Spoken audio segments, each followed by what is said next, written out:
I'm Anuka, Associate Producer at Live and in Color. I'm Emily Kidwell, the Institutional Advancement Manager. Hi, I'm Nandita Shenoy. I'm a playwright and a friend of Live and in Color. And welcome to Live and in Coffee, or tea. Lavender Earl Grey is nice. So good. Okay. So I think our first little question is just to tell us a little bit more about yourself and what you do and your involvement with Live and in Color. Okay, so I'll start with my involvement in Live and in Color. I'm very close friends with Dev Janke, who is the artistic director of Live and in Color. We were on tour with the King and I together very many years ago, and so when he started Live and in Color, he asked me if I would come and help out, and I went. I was there, I think, the first 3 years, and doing many of the things that you two ladies do, like move all the furniture or help check people in, and just kind of be a gal Friday to help with whatever needed to be done. And I'm so proud of all that Deb has done and accomplished in the 10 years of creating Live and in Color, and it's just been my pleasure to be a supporter. And in that vein, Dev has also been a great supporter of mine. I started as a musical theater dancer with Dev and have since become an actor and a playwright. And so Dev invited me, I can't even remember which year of Live and in Color. You probably know. Our very first year. It was the first year? I can't, oh my gosh, I wasn't sure because It was our first year as Live and in Color. Live and in Color. Yes, that was it. Live and in Color did a reading of my play, ESSPY, as kind of, it was like a developmental reading as opposed to the workshop that the musical got, but it was a really fun experience, and yeah, happy to be there. ESSPY, would you tell us more about what it's about, or sort of a log line or themes of the play or anything like that? Well, the play is called ESSPY because it follows the trajectory of a standardized patient, which is an actor who acts like she has certain symptoms so that medical students can learn how to do all the soft skills that doctors need, like take a history or break bad news or I actually did that ask questions. Oh, did really? you? Yeah, I did it for psychology students, not medical students. Oh, okay. But same thing. I was pretending like I was having a nervous breakdown. Yeah, it was really fun. Yeah. That's super exciting. And so was ESSPY something that you had already been in development, and you just thought that Live, or how sort of did that come to be that you worked on it? I mean, Dad has come to see every play I've written, so he definitely knew of that play, and I think that play just it had gotten an initial reading but hadn't had any further development, and he wanted to do a straight play as a companion to the musical, and so I think he was like, what do you have? And because I think we did it with a play that had a lot of in conjunction with a musical that had a lot of Asian actors, and that cast is all Asian for ESSPY. So yeah, that's what I think. It was the one that fit. And you spoke about this a little already, about what the first season was kind of like, especially because this was the first time, I guess, Dev had decided to have a play companion to the musical, right? Yes.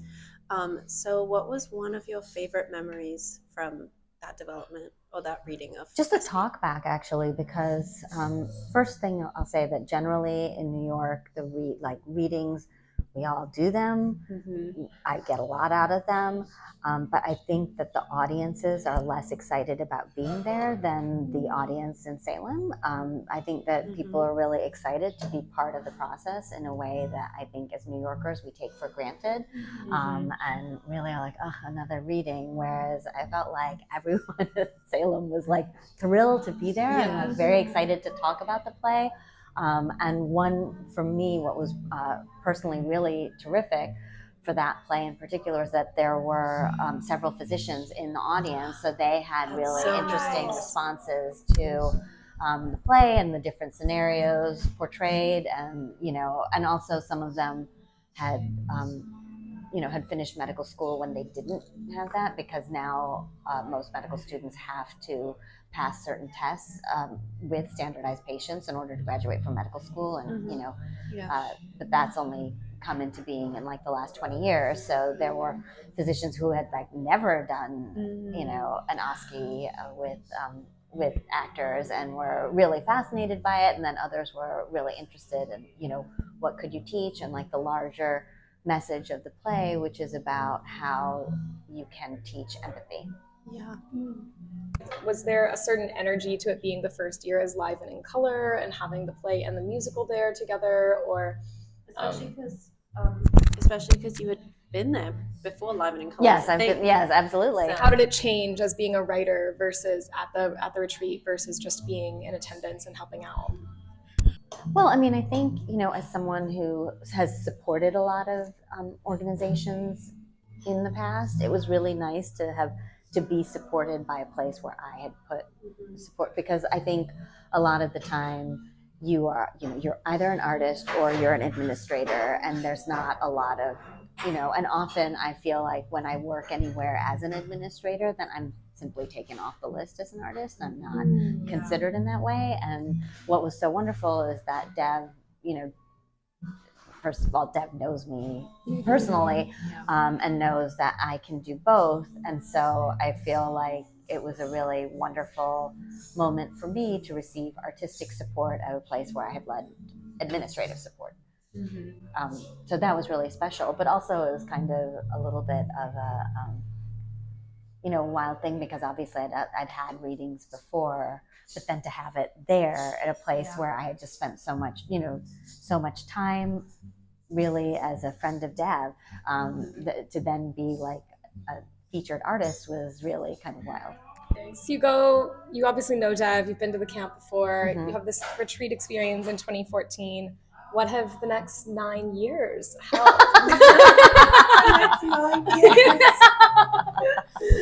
Or I guess a better really way to think about this is, how do you feel like working with Live and in Color impacted the trajectory of your career?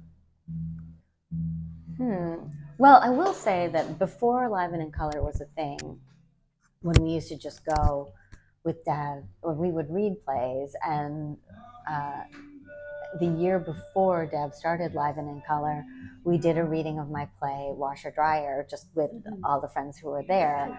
We did it around a fire, like we had a bonfire in the back, and we were just sitting around and reading the play, and it was super fun. And then that was my first play to get professional production, so I always felt like there was something about that energy of being able to have a reading with all my friends and to sit around and talk about the play in this very relaxed and beautiful, but also super, because everybody was such an experienced artist who was there, to have that kind of flow of ideas and conversation was just really wonderful. And also because it wasn't like, sometimes readings, the talkbacks will be like people telling you about the play that they wish they had written, as opposed to something that might be helpful to your play. But this was a bunch of friends who were all really trying to be supportive, and all who were very experienced. So it just was really helpful. And I think that kind of got me over the edge to actually get a production. And so I would say that's how Live and in Color has affected me as an artist. And also Dev is one of the first people to take me seriously as a playwright. So. Dev slays. So now that we talked about where we started with Live and in Color, and maybe how that led to all the wonderful things you've done since, can you tell me a bit about an upcoming project? Yes, I'm glad that you asked, because actually the play that was read at that first long ago session of Live and in Color, ESSPY is getting a production at New Jersey Repertory Theater this winter.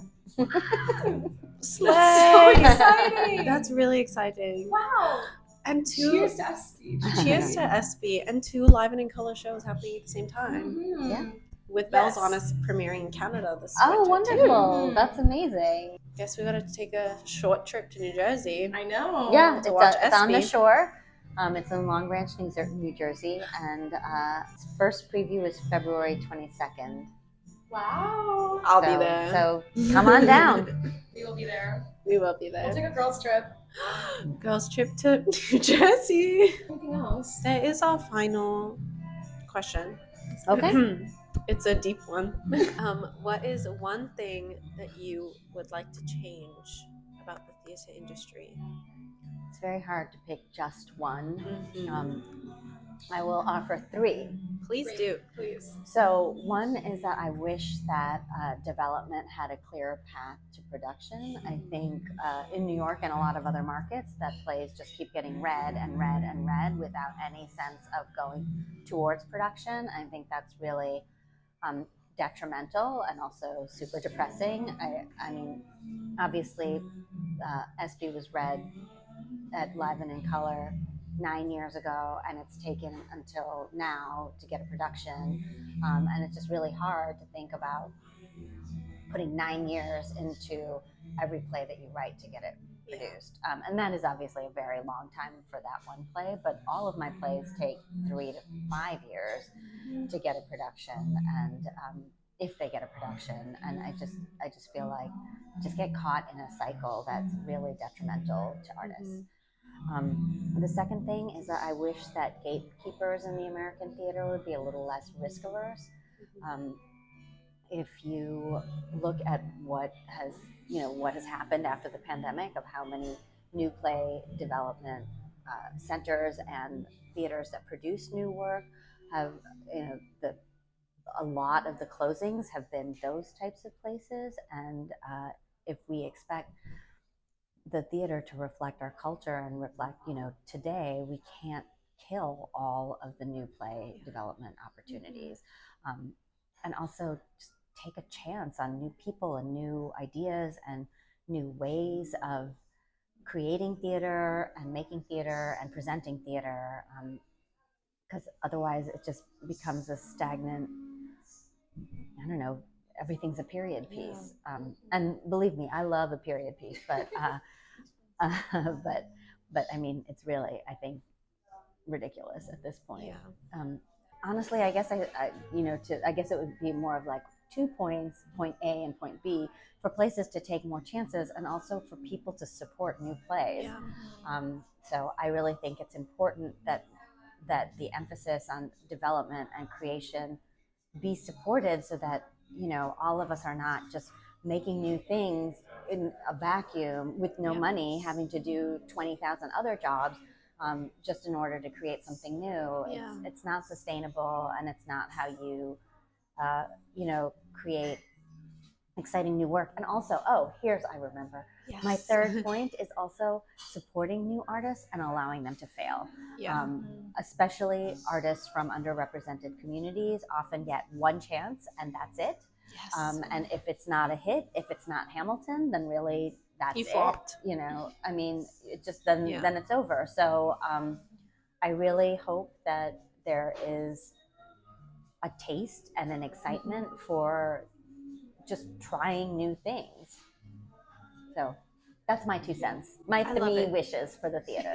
Yes. And if I was a genie, I would grant them. And then lastly, I'll just say that if you want to support new work, if you want to see more plays like Nandita's incredible ESSPY, then you should consider supporting Live and in Color. It can be as simple as following us on all of our social media at Theater in Color on Instagram, at Live and in Color on TikTok. Find us on Facebook. And if you are able, please consider donating to Live and in Color at liveandincolor.org. All of the donations given to Live and in Color go directly towards artists and making new work that moves the needle forward in our theater industry and provides positive representation for underrepresented communities. So thank you, Nandita, for joining us. Thank you. And thank you all for tuning in. Thank you.